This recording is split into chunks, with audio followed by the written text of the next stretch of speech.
At the family dinner, my daughter-in-law came up to me and whispered, "I'm pregnant with your husband's baby, you tacky old woman." I burst out laughing and said, "Don't worry, dear." Weeks later, I gave her a surprise. The DNA test ruined the SHREW. I stood there, surrounded by my family, as my daughter-in-law leaned in close, whispering a secret that ripped my world apart. "I'm pregnant with your husband's baby," she hissed, her eyes gleaming. "You tacky old woman." My heart hammered in my chest, but somehow, impossibly, I just laughed. For 43 years, I had been Mrs. Bessie Holloway, wife to Cedric. 43 years of shared breakfasts, of quiet Sunday mornings, of that comfortable silence that only comes when two souls know each other's rhythms by heart. At 65, I thought I knew everything there was to know about my husband, my son Judd, and the life we built in our sprawling colonial home. I was wrong. Terribly wrong. It was a Tuesday evening in late September when everything shattered. The dining room glowed with the warm light from the chandelier Cedric had bought me for our 20th anniversary. My grandmother's china was laid out, the good crystal glasses sparkling like tiny prisms. It should have been perfect, a family dinner with our son, Judd, and his wife of 3 years, Lilia. Lilia sat across from me. Her blonde hair was pulled back in that severe style she favored, her green eyes sharp, always calculating. She was 28, 15 years Judd's junior, and from the moment she entered our family, I sensed something predatory about her. She watched people, studied them, as if looking for weaknesses. Tonight she was glowing, but it wasn't the soft light of contentment. It was a harder, more triumphant gleam. Her hand kept drifting to her still flat stomach, drawing attention to herself in that subtle, masterful way of hers. Judd, my trusting, oblivious son, was cutting his steak with the focused attention he brought to everything. His dark hair fell across his forehead, just as it had since he was a boy. And Cedric, my Cedric, sat at the head of the table. His silver hair neatly combed, his blue eyes, usually so warm when they met mine, fixed firmly on his plate. He hadn't truly looked at me all evening. In fact, he hadn't looked at me properly in weeks. A cold dread began to coil in my stomach. "Bessie, you've outdone yourself again," Judd said, gesturing towards the roast I'd spent all afternoon preparing. "This is incredible." I managed a smile, but it felt forced. A palpable tension hung in the air, making the delicious food taste like cardboard. Something was building, I could feel it, like the oppressive pressure before a storm. "Mother Bessie is such a wonderful cook," Lilia purred, her voice honey-sweet but with an edge only I seemed to catch. "Such a devoted wife and mother. It's inspiring, really." The way she emphasized, devoted, made my skin crawl, yet I nodded politely. "Thank you, dear." Lilia dabbed her lips with her napkin, a small, knowing smile playing at the corners of her mouth. "You know, I've been thinking a lot about devotion lately. About marriage vows. For better or worse, in sickness and in health. Through all kinds of challenges." Her eyes glittered. Cedric's fork clinked against his plate, unnaturally loud in the sudden quiet. "That's lovely, sweetheart," Judd said, reaching for his wife's hand. "Marriage is about commitment, isn't it? Building something together." "Oh, yes," Lilia agreed, but her gaze was on me now. "Building something, or sometimes sharing what's already been built." My heart began to pound faster, though I couldn't articulate why. There was something in her tone, and the way Cedric still couldn't meet my eyes, that sent alarm bells screaming in my head. "I have some news," Lilia announced suddenly, her voice cutting through the quiet like a knife.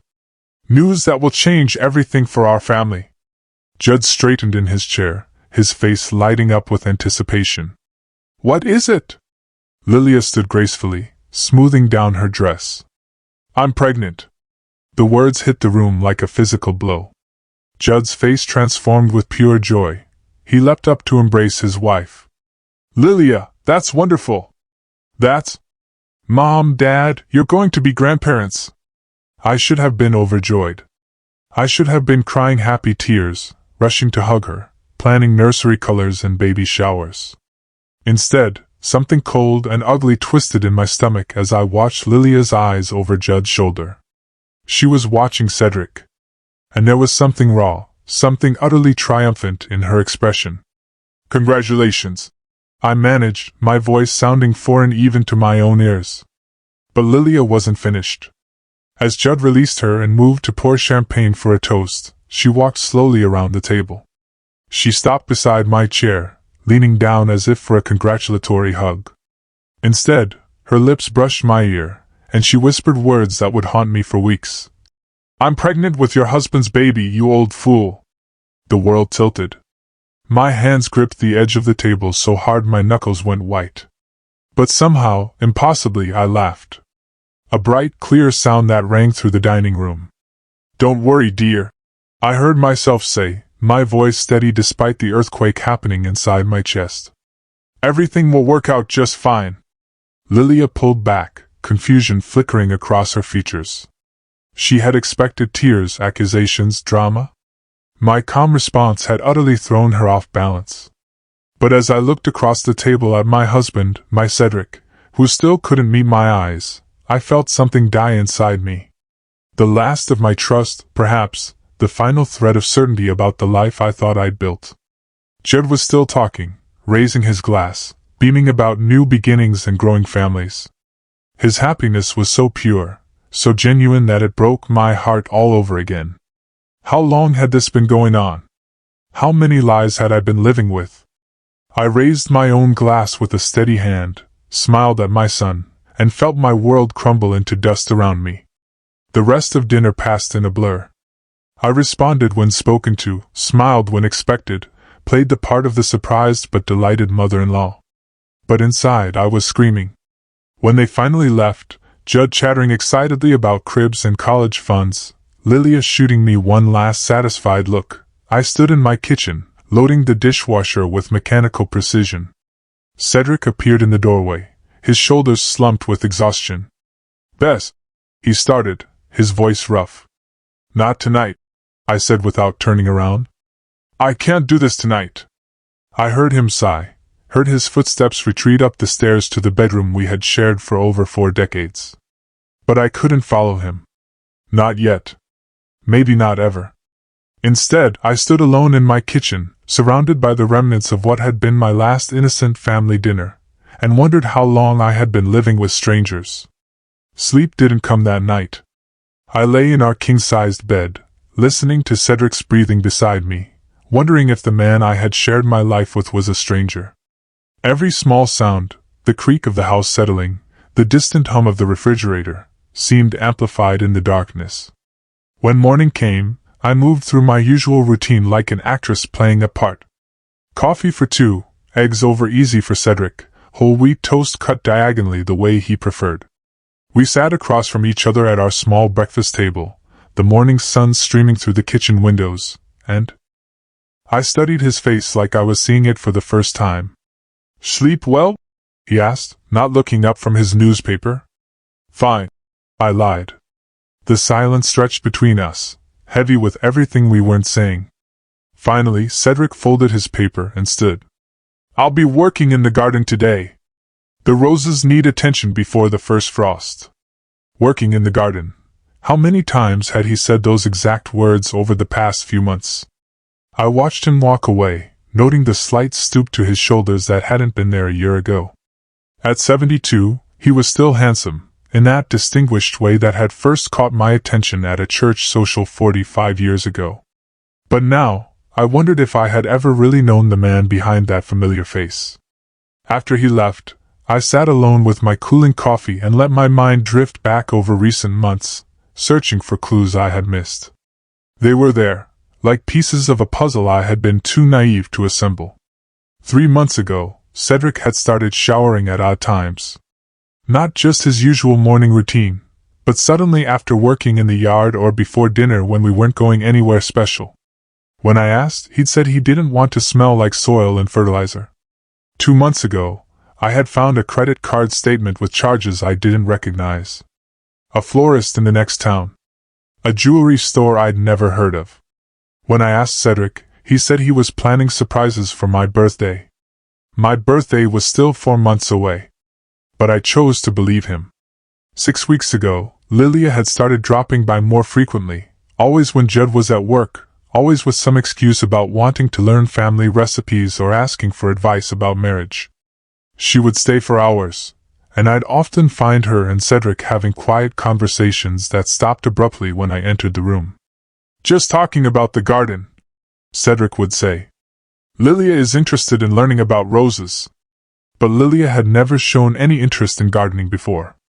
In fact, she'd once complained that dirt under her fingernails made her feel absolutely primitive. Now, sitting in the harsh light of morning after, those conversations took on a different, sinister meaning. The way Lilia would touch Cedric's arm while they talked. The way she would laugh at things that weren't particularly funny. The way Cedric's cheeks would flush pink in a way I hadn't seen in years. I had attributed it to harmless vanity, a man his age enjoying the attention of a young, beautiful woman. How naive I had been. The phone rang, jarring me from my dark thoughts. Judd's voice was bright with excitement. "Mom, did you sleep at all last night?" I was too excited to close my eyes. "I'm still processing," I said carefully. "It's wonderful news, sweetheart. Lilia is already making lists. Baby names, nursery themes, everything. She wants to start shopping this weekend." He paused. "She mentioned that Dad seemed really happy about the news. Said he got a little emotional when she told him." My hand tightened on the phone. "When did she tell him?" "Last week, I think. She wanted to share it with him first. Said she was nervous about how you'd both react. Isn't that sweet? She was worried you might think we were too young."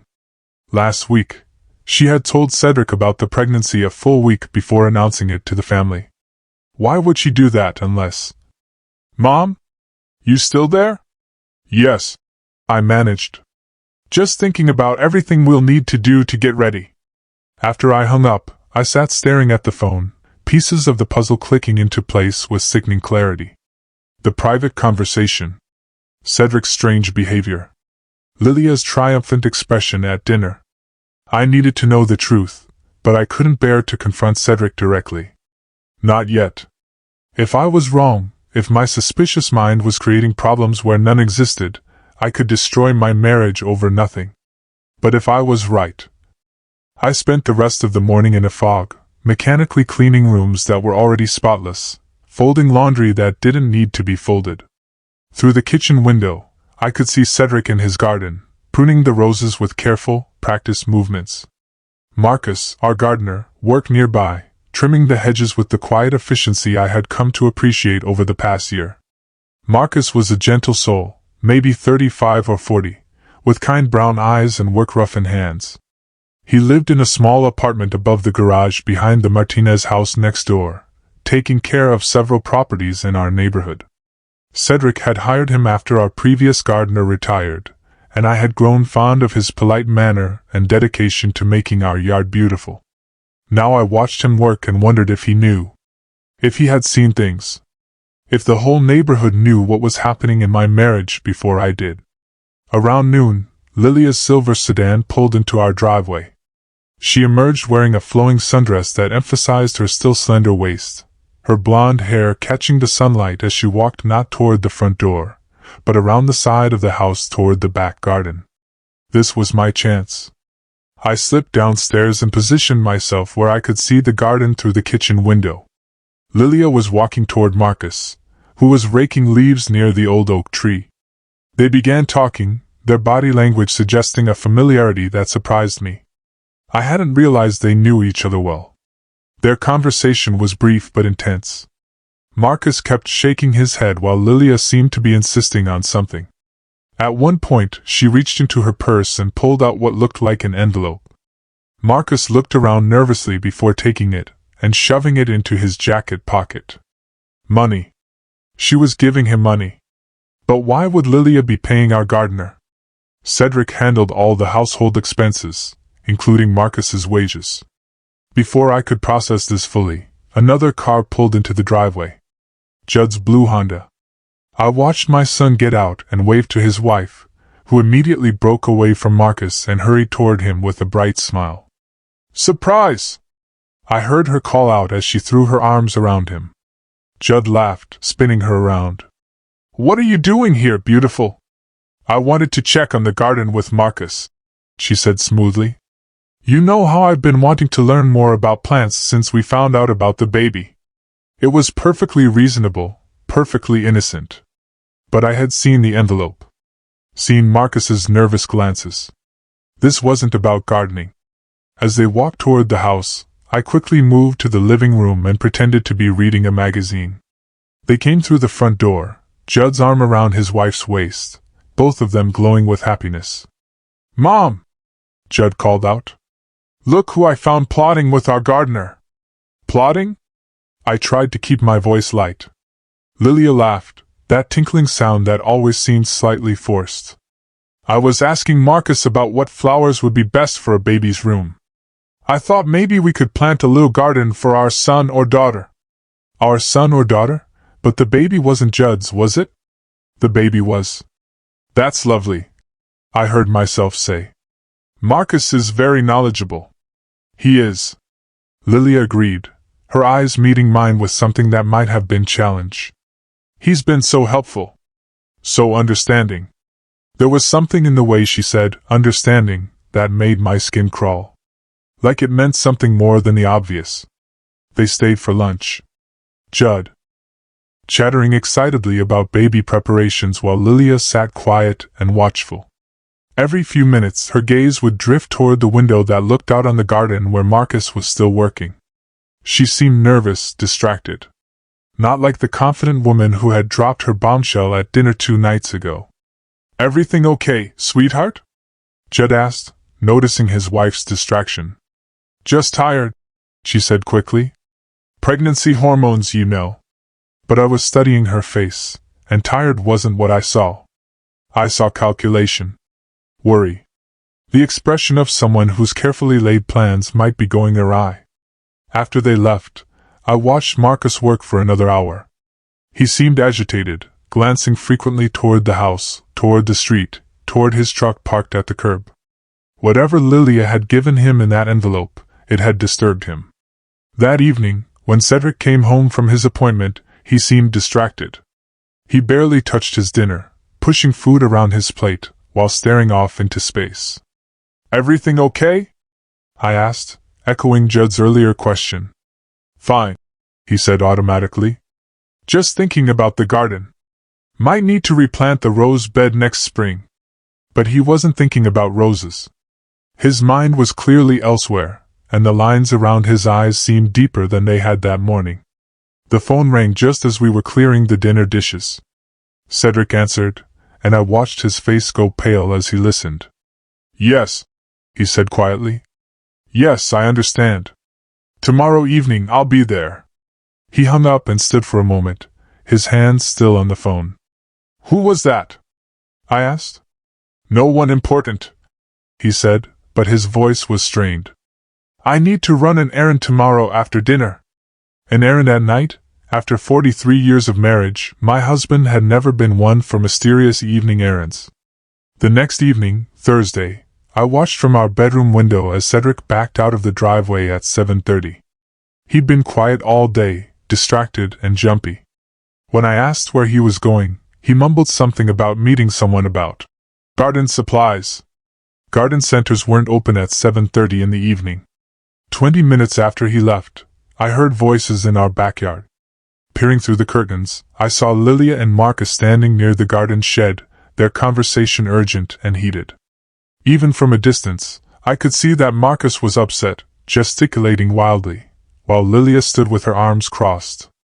I couldn't hear what they were saying, but their body language told a story of conflict, of disagreement about something serious.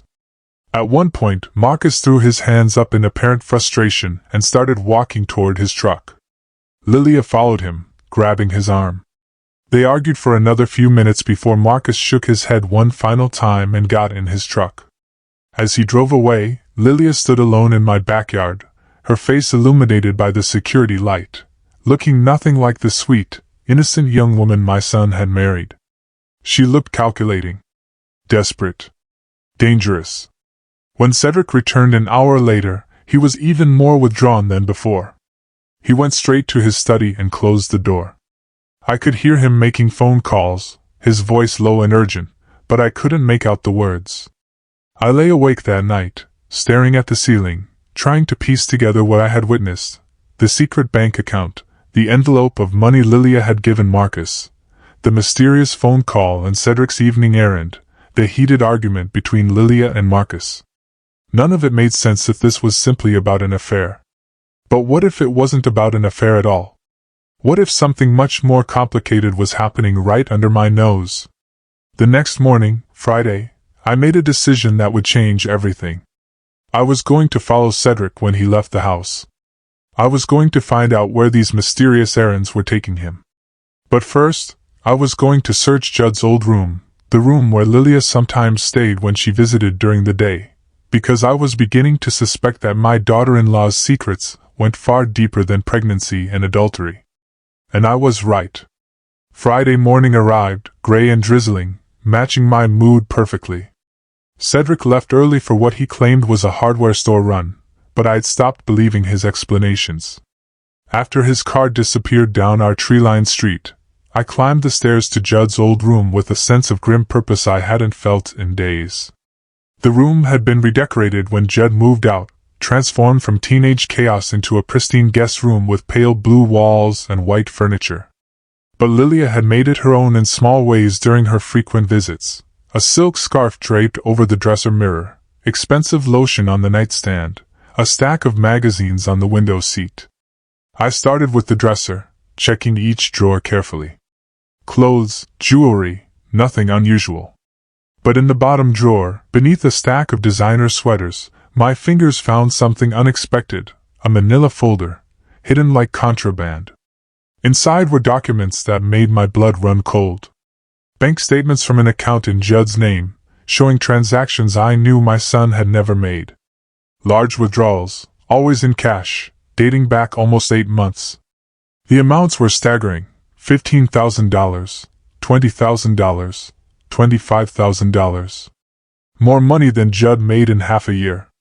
But it wasn't just bank statements. There were credit applications in Judd's name for cards I'd never heard him mention, loan documents for amounts that would cripple his finances. And at the bottom of the folder, a handwritten list in Lilia's elegant script. Northwestern Mutual, $45,000. Chase Credit Line, $30,000. Personal Loan, M. Santos, $18,000. Emergency Fund, $12,000. My hands shook as I photographed everything, my mind racing to understand what I was seeing. This wasn't just about an affair. This was about money. Lots of money. Money that my son didn't have. A sound from downstairs made me freeze, the front door closing. I quickly returned everything to its place and crept to the window. Lilia's car was in the driveway, and she was walking toward the house with her usual confident stride. I made it downstairs just as she entered through the front door, using the key we'd given her after the wedding. "Bessie," she called out, her voice bright with false cheer. "I hope you don't mind me letting myself in. I was hoping we could have a little chat." My mouth went dry. "Of course. Would you like some coffee?" "That would be lovely." I busied myself with the coffee maker, hyper-aware of Lilia settling herself at my kitchen table like she owned the place. When I turned around, she was watching me with those sharp green eyes, a small smile playing on her lips. "You seem nervous," she observed, tilting her head. "Is everything all right?" "Just tired," I lied, setting her cup in front of her. "Didn't sleep well." She took a delicate sip. "I imagine you have a lot on your mind. New babies can be overwhelming, especially when they're unexpected." There was something in her tone that made me study her face more carefully. She looked different today, harder somehow, like she had dropped some of the sweet, young wife act she usually wore around me. "Lilia," I said carefully, "can I ask you something?" "Of course." "Why did you tell Cedric about the pregnancy before you told Judd?" Her cup paused halfway to her lips. For just a moment, something flickered across her face, surprise, maybe, or calculation. Then, the smile returned. "I was nervous," she said smoothly. I wanted to make sure the family would be supportive before I told my husband. Cedric has always been so kind to me. Kind? I repeated. Very kind. Protective even. He's been so worried about me lately. She set down her cup and leaned forward. Has he mentioned that I'd been having some difficulties? What kind of difficulties? Oh, just some stress. Financial pressures. Her eyes never left mine. You know how it is when you're young and trying to establish yourself. Sometimes you make choices that seemed reasonable at the time, but become complicated later. I felt like I was walking through a minefield. What kind of choices? Lilia laughed, but there was no warmth in it. The kind that require understanding family members. The kind that require discretion. She paused, studying my face. The kind that your husband has been so helpful with. My chest tightened. I don't understand. Don't you? She stood up, moving to the window that looked out on the garden. Cedric is such a good man. Such a devoted father. He'd do anything to protect his family, wouldn't he? Even if it meant sacrificing his own reputation. The words hung in the air like poison. I stared at her back, at the casual way she surveyed my garden like she was evaluating real estate. What are you saying? I whispered. She turned around, and the mask was completely gone. Now, what I saw in her face was cold calculation, the expression of someone who held all the cards and knew it. I'm saying that some secrets are more valuable than others, Bessie.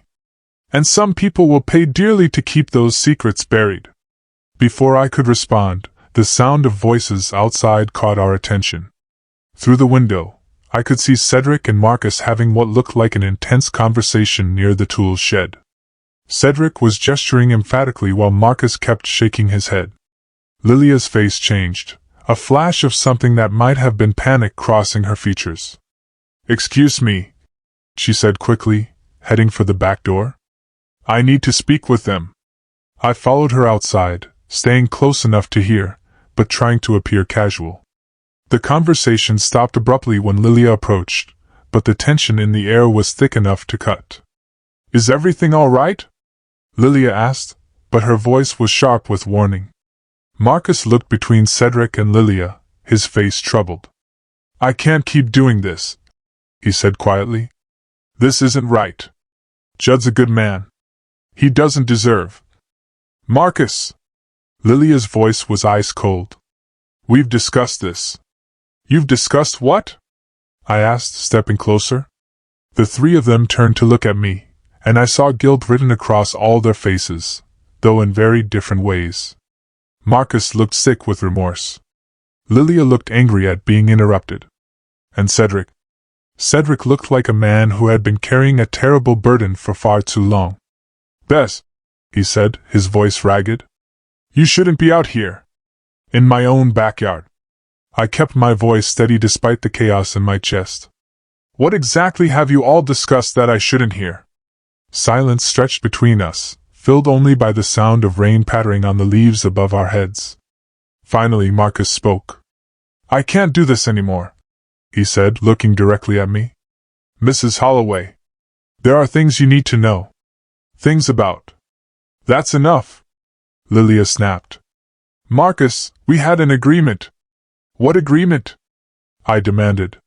Marcus looked at Cedric, something pleading in his expression. Tell her, he said. She deserves to know what's really happening. Cedric closed his eyes, and when he opened them, they were filled with a pain so deep it took my breath away. Bess, he whispered. I never wanted you to find out this way. Find out what? But even as I asked, pieces were clicking together in my mind. The bank statements upstairs. The mysterious errands. Lilia's veiled threats about secrets and protection. It's not what you think, Cedric said urgently. It's not what she wants you to think. Lilia laughed, a sound like breaking glass. Oh, but it is exactly what she thinks, isn't it, Bessie? Your devoted husband carrying on with his son's wife. Such a cliché. I stared at my husband, searching his face for the truth.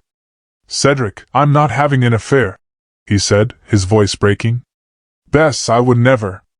He stopped, looking helplessly at Lilia. But I can't explain without. Without what? I pressed. Without destroying our son's life. Lilia finished for him, her smile triumphant. You see, Bessie, your husband loves Judd too much to tell him the truth about his wife.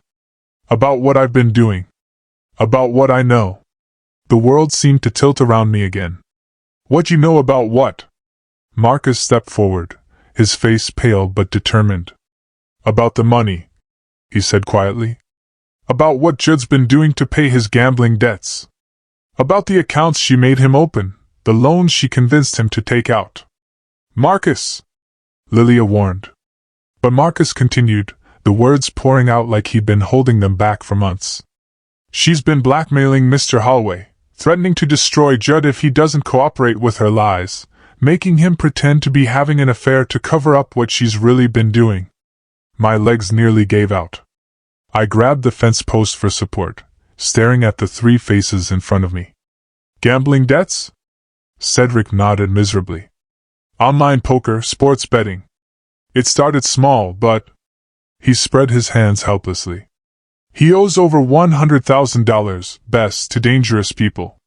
And she knows. She's the one who got him into it, Marcus said, his voice thick with disgust. Introduced him to the sites, encouraged him to bet bigger.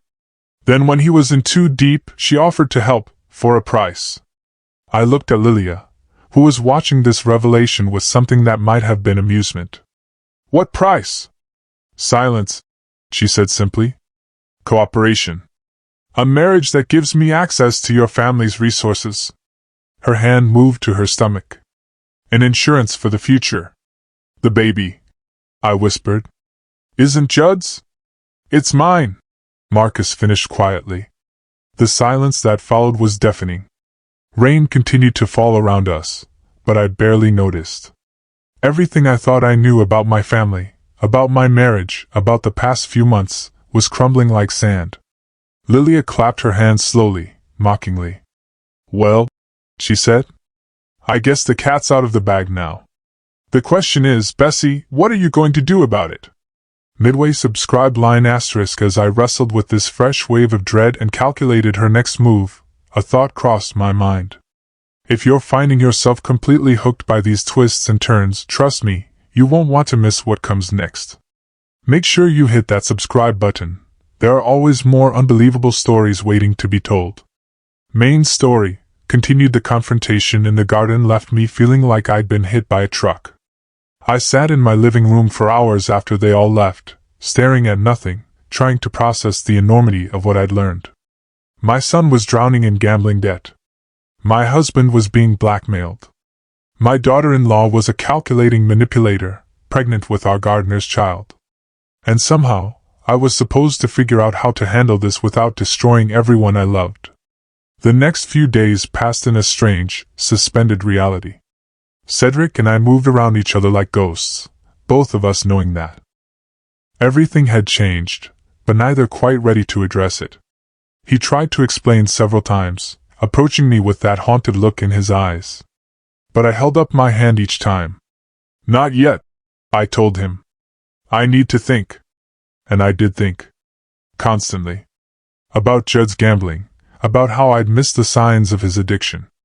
About Cedric's incredible sacrifice, taking on the role of the unfaithful husband to protect our son from the consequences of his choices. About Lilia's sickening web of lies and manipulation. But mostly, I thought about Marcus. He had quit the next day, of course.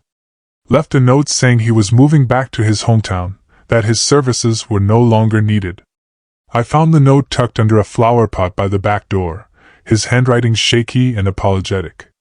I'm sorry for everything, it read. I never meant for any of this to happen. I hope someday you can forgive me. But I wasn't angry with Marcus.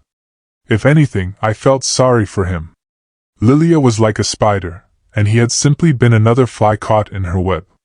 It was Tuesday of the following week when fate handed me the key to everything. I had been avoiding going upstairs, avoiding Judd's old room where I'd found those damning financial documents. But that morning, I heard running water in the guest bathroom, the one that adjoined that room. Lilia was here again, using our house like her personal refuge.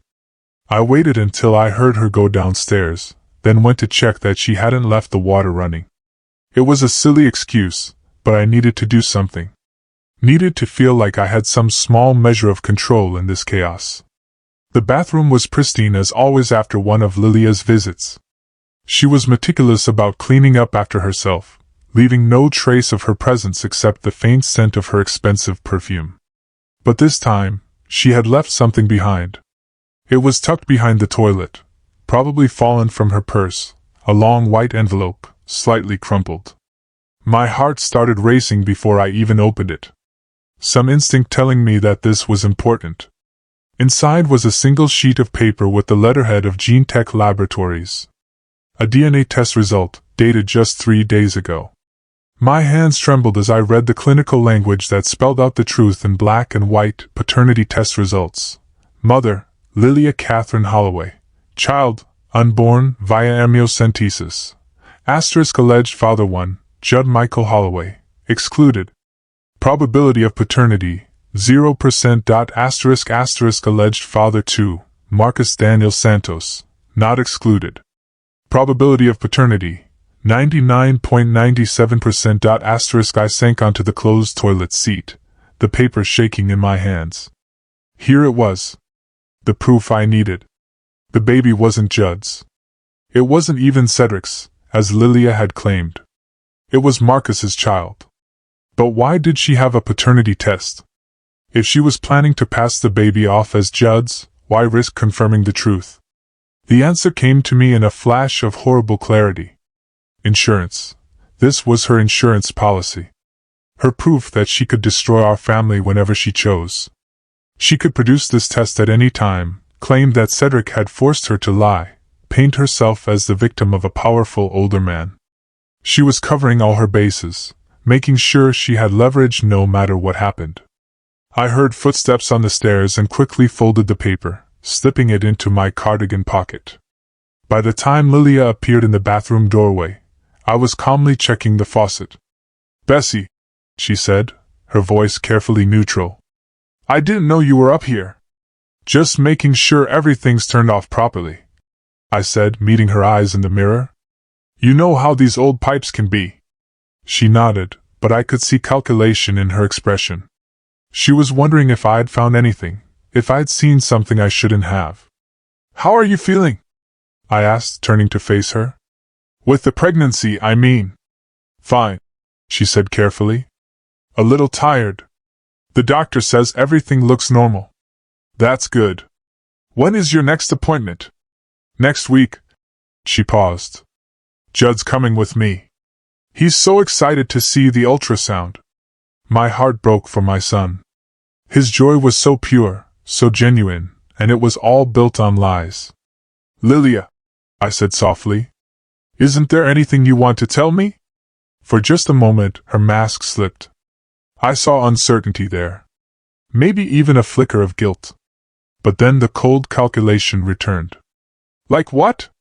"The truth." We stared at each other in that small bathroom. Two women who both knew far more than we were saying. Finally, Lilia smiled. That sharp, predatory smile I was learning to hate. "The truth is subjective, isn't it, Bessie? There's what happened, and there's what people believe happened. And sometimes what people believe is more important than facts." She moved past me toward the door, then paused. "By the way," she said, her voice casual, "I seem to have dropped something from my purse. You haven't seen anything, have you?" My hand moved instinctively to my pocket, where the DNA test results crinkled softly against my fingers. "No," I said steadily. "Nothing at all." She studied my face for a long moment, then nodded. "I'm sure it will turn up," she said. "Important things always do." After she left, I sat in that bathroom for a long time, holding the paper that could change everything. I could show it to Judd right now, expose Lilia's lies, free Cedric from her blackmail. But I knew it wasn't that simple. Judd would be devastated, not just about the affair that wasn't really an affair, but about his gambling addiction being exposed, about the debt that had made him vulnerable to Lilia's manipulation in the first place. He might never recover from the shame. And Marcus, poor Marcus, who had been as much a victim as any of us, would be dragged back into this mess, forced to face the consequences of a moment of weakness. But as I sat there, thinking about Cedric's haunted eyes and Judd's innocent excitement about becoming a father, I realized that the truth had to come out. Not all at once, maybe. Not in a way that destroyed everyone. But somehow, someway, the lies had to end. That evening, I found Cedric in his study, staring at papers he wasn't really reading. When I knocked on the door frame, he looked up with eyes that held no hope. "Can we talk?" I asked. He nodded, gesturing to the chair across from his desk. I sat down and pulled the DNA test from my pocket, laying it on the polished wood between us. His face went white as he read it. "Where did you?" "She dropped it. In the bathroom upstairs." Cedric ran his hands through his hair, suddenly looking every one of his 72 years. "Bess, I can explain." "You don't need to explain," I said quietly. "I know you're not having an affair. I know she's been blackmailing you. I know about Judd's gambling." He stared at me in amazement. "Marcus told me before he left." I leaned forward. "Cedric, why didn't you just come to me? Why didn't you trust me with the truth?" His eyes filled with tears, the first time I'd seen my husband cry in 20 years. "Because I couldn't bear to see you look at Judd the way you looked at your father," he whispered. The words hit me like a physical blow. My father had been a gambler, too, had lost our family home when I was 16. The shame and disappointment had colored my entire youth, and Cedric knew how deeply those scars ran. "You thought I would blame him? I thought it would break your heart. And I thought I could handle it. Pay off his debts quietly. Get him help. Make it go away before you ever had to know." But Lilia found out. He nodded miserably. She encouraged it. Got him deeper in debt than he could ever repay on his own, then offered to help if I played along with her story about the affair. Why? What does she get out of it? "Time," he said simply. "Time to establish herself in our family. Time to make herself indispensable. And a cover story for when the baby comes and doesn't look like Judd." I looked down at the DNA test again. "She was going to blame you eventually." "Yes. Make it look like I seduced her, forced her into the affair. Paint herself as the victim." He laughed bitterly. "She's very clever, Lilia. But not clever enough," I said, holding up the paper. "She made a mistake." Cedric looked at me with something that might have been hope. "What are you thinking?" I stood up, smoothing down my skirt, feeling more determined than I had in weeks. "I'm thinking it's time for a family dinner," I said. "And this time, I'm going to be the one with surprises." The look of relief and admiration on my husband's face made 43 years of marriage feel worth fighting for. I spent 3 days planning that dinner with the precision of a military strategist. Every detail had to be perfect: the timing, the setting, the revelation that would finally free my family from Lilia's web of lies. Thursday evening, I called Judd and invited them for Sunday dinner. "Just family," I said, making sure my voice carried the warmth of a grandmother-to-be. "I want to celebrate the baby properly this time." Judd was delighted. "That's wonderful, Mom. Lilia has been worried that you were upset about something. This will mean the world to her." If only he knew. I spent Saturday cooking all of Judd's favorite foods: pot roast with vegetables, homemade bread, apple pie from my grandmother's recipe. The house filled with a rich sense of comfort and tradition, of Sunday dinners from his childhood, when life was simpler and our biggest worry was whether he'd finish his homework. Cedric watched me work with a mixture of admiration and anxiety. We had talked late into the night after I found the DNA test, planning how to handle the revelation. He wanted to confront Lilia directly, but I convinced him that a more subtle approach would be better. "She thrives on drama," I told him. "She expects tears and accusations. We're going to give her something she won't know how to handle: quiet dignity and irrefutable proof." On Sunday afternoon, I set the table with my best china, the wedding set that had been carefully preserved for special occasions. The irony wasn't lost on me. using these symbols of marital commitment to expose the ultimate betrayal of marriage vows. Lilia arrived wearing a flowing dress that emphasized her pregnancy, her hand resting protectively on her still small bump. She looked radiant, glowing with the satisfaction of a woman who believed she held all the power. "Bessie," she exclaimed, kissing my cheek with apparent affection. "Everything smells wonderful. You've gone to so much trouble." "No trouble at all," I said smoothly. "Family is worth every effort." Judd beamed, pulling out his wife's chair with the gallant attention he'd learned from his father. "Isn't Mom amazing? She could open her own restaurant." "Absolutely," Lilia agreed. But her eyes were watchful, studying my face for signs of the tension that had marked our recent interactions. She was puzzled by my apparent good mood, uncertain whether to be relieved or suspicious. We made small talk through the appetizers. Lilia describing her latest pregnancy symptoms, Judd sharing news from his work, Cedric asking gentle questions about the baby's due date. To anyone watching, we looked like a perfectly normal family celebrating new life. But I was watching Lilia carefully, noting how she deflected certain questions, how her hand moved to her stomach whenever the conversation turned to specifics about the pregnancy. She was performing the role of expectant mother, but there was something calculated about it, like she was remembering lines from a script. "You know," I said casually as I served the main course, "I've been thinking about family history lately. About genetics." Lilia's fork paused halfway to her mouth. "Genetics? It's fascinating how traits get passed down through generations.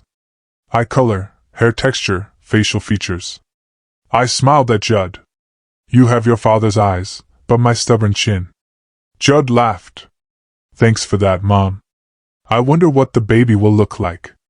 I continued, my voice conversational. "Will he have Judd's dark hair or your blonde, Lilia? Will he be tall like the Holloway men or petite like you?" "It's impossible to predict," Lilia said carefully. "Genetics can be surprising." "Oh, but modern science is so advanced now," I said, taking a sip of wine. "They can tell you so much about a baby even before birth.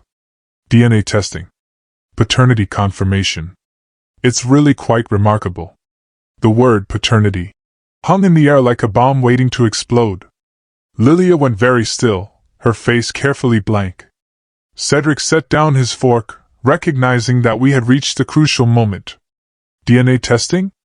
Judd asked, oblivious to the tension crackling around him. "You mean like those ancestry kits?" "Among other things," I said. "They can also determine parentage with almost perfect accuracy. Very useful when there are questions about family relationships." Lilia's breathing had become shallow, but she maintained her composure. "What an odd topic for dinner conversation, isn't it?" I tilted my head. "I think it's quite relevant, actually." I stood up and walked to the sideboard where I had placed a manila envelope before dinner. My hands were steady as I returned to the table, though my heart was pounding so hard I was sure everyone could hear it. "Lilia, dear," I said, my voice gentle but implacable. "I believe you dropped something in my bathroom last week." Her face went white as I placed the DNA test results in front of her. The paper seemed to glow under the chandelier light, its clinical language spelling out the truth in stark black and white. Judd frowned, reaching for the document. "What is this?" "Don't," Lilia whispered. But it was too late. I watched my son's face as he read, saw confusion give way to understanding, then to devastation. The silence stretched between us, heavy with the weight of shattered illusions. "I don't understand," Judd said finally, his voice barely audible. "Marcus Santos?" "Who is Marcus Santos?"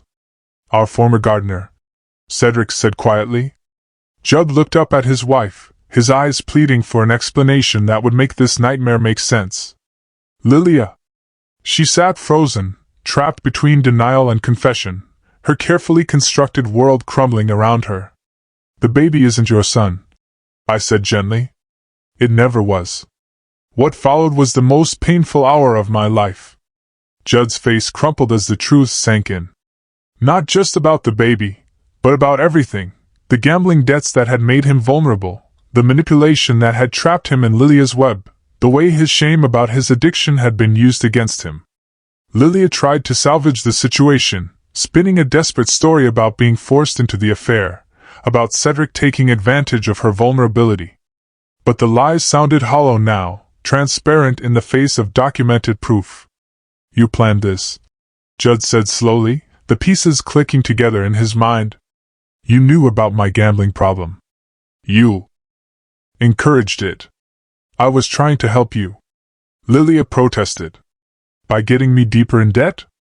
By using my shame to blackmail my father into playing along with your lies?" She had no answer for that. "And Marcus?" Judd's voice broke on the name. "Did you seduce him, too? Was he just another tool in your game?" "It wasn't supposed to happen," Lilia whispered. I was lonely and he was kind." "So you destroyed his life, too?" Cedric spoke up then, his voice heavy with the weight of months of silence. "Son, I want you to know that I never touched her. I let you believe I was having an affair because I couldn't bear to see you face the consequences of the gambling. I thought I could protect you." Judd looked at his father with eyes full of pain and gratitude. "Dad, you didn't have to." "Yes, I did. You're my son. But I should have trusted your mother with the truth.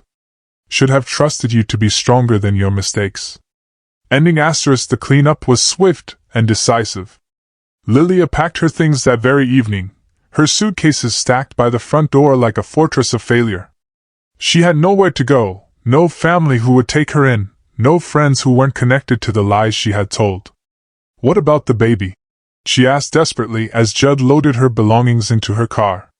"You can't just abandon your grandchild. The baby will be fine," I said calmly. "I've already called Marcus's sister in Phoenix. She's willing to take you in until the birth, help you get on your feet." Lilia stared at me in amazement. "You arranged for me to go to Phoenix?" "I arranged for you to have a chance to start over," I corrected. "To raise your child honestly, without lies or manipulation. What you do with that chance is up to you." As her car disappeared down our street, I felt no triumph, no satisfaction, only sadness for the pain that had been caused and relief that the lies were finally over. 6 months later, I received a photo in the mail. A baby boy with dark hair and Marcus's gentle eyes. On the back, in Lilia's handwriting, "His name is David.